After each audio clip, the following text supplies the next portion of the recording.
Perjalanan Nabi dari Masjidil Haram ke Masjidil Aqsa.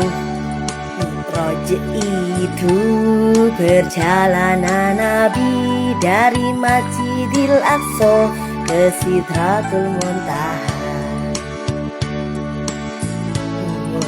7 Rajab Nabi berisra Mi'raj, ditemani malaikat Jibril, naik Buraq untuk bertemu Allah, menerima perintah sholat 5 waktu, menerima perintah sholat 5 waktu.